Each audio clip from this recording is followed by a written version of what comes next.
At Google I/O today, they announced Google Photos, which is a new version of what was Google Plus Photos, but now it's its own app. It's devoid of your Google Plus account, so don't worry about that. It's not something you have to sign up for to get into Photos. You can just go straight into the app. It's actually really nice. I've really enjoyed using it so far. And if you can look at it, it looks on the surface pretty much like the old Google Photos, which was buried inside of Google Plus. Google's offering free unlimited storage for a compressed version of the photos you upload, and for the most part, they actually do look pretty great on the phone. But if you are someone who is interested in keeping your photos at full resolution, you can store them at the original file size using Google Drive. So beyond just being able to scroll through all the photos you ever taken in a timeline view, you're actually able to search through your photos in a pretty simplistic way. They've organized into people, places, and things. And I've done no tagging for any of these photos. It's went through and realized that this faces my niece. And what's really great is I can take a photo I took for her like last weekend, and I can actually go all the way back to when she was like just born and we were taking photos of her. It's pretty amazing. It's probably my favorite feature of it, but it's definitely not perfect. Like this is my wife in 2 different versions. Beyond faces, it has places that are pulled from both geotagging and site recognition.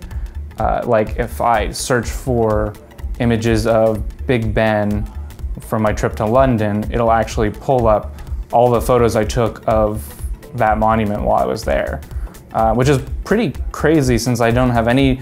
Which is pretty crazy since this is stuff I shot with my 5D and has no metadata saying where or what it is. It's purely looking at the photo and knowing that that is Big Ben. So it's organized all the people in my life into these squares that I can go back and find. And it's pretty amazing actually how detailed it can get.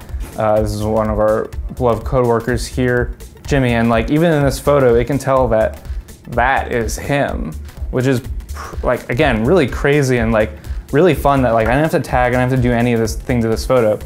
So beyond the photos, there's 2 other panels. One is your assistant. This is where you can track if you are uploading photos and when they're gonna be done.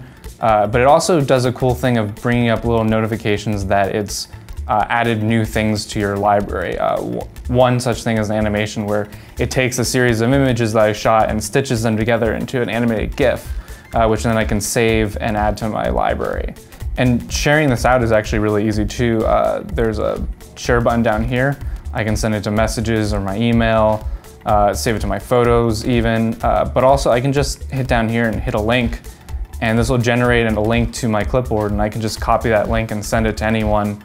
And then I can just take that link and give it to anyone, whether they have Google Photos or not. And the other panel is the collection. This is where things that it'll make get stored. So any videos that it's created, which is a thing it can do, will live here and you can play them.